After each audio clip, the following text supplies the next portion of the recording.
नमस्कार मित्रांनो, मी सांगलीकर प्रदीप आपल्या मराठी ब्लॉग मध्ये तुमचे पुन्हा एकदा मनापासून स्वागत. 5 ते 6 किलोमीटर चालत आपण विठुरायाच्या दर्शनासाठी रांगेचा शेवट शोधत होतो.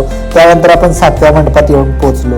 या ठिकाणी आपण पाहू शकता मंडपातील रांगा कशा प्रकारे केलेल्या आहेत. एका मंडपामध्ये टोटल 1 किलोमीटर ते 2 किलोमीटर अंतर चालेल एवढा मोठा हा मंडप आहे. त्याच्यामध्ये अशा रांगा बनवलेल्या आहेत.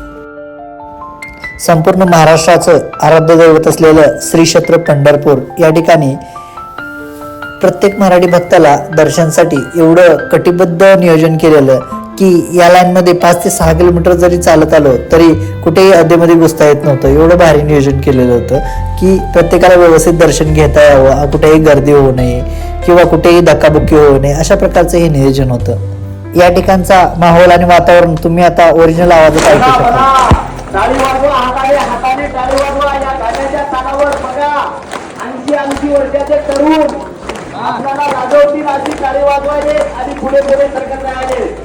हाताने टाळी, मुखाने राम, चला वाजवा टाळी या गाण्याच्या तालावर आणि पुढे पुढे सरकत राहा भाऊनी, चला.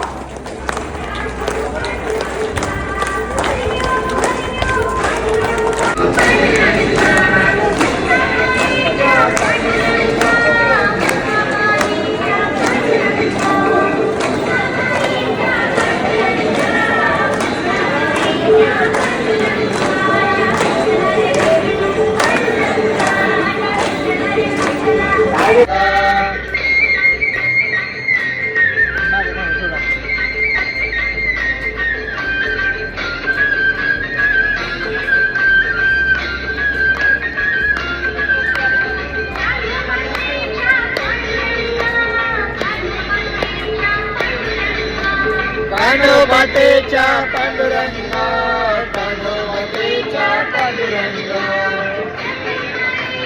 पांडुरंगा.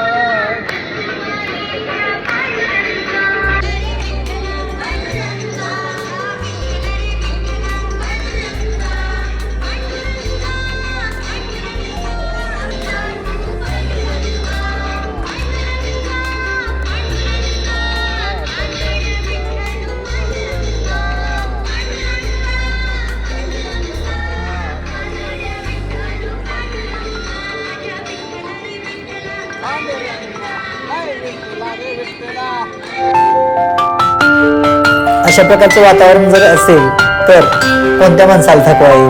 230 किलोमीटरचा प्रवास केल्यानंतरही थकवा पूर्ण या लाईनमध्ये गेल्यानंतर नाही झाला आणि 8 ते 9 तास दर्शनासाठी या लाईनमध्ये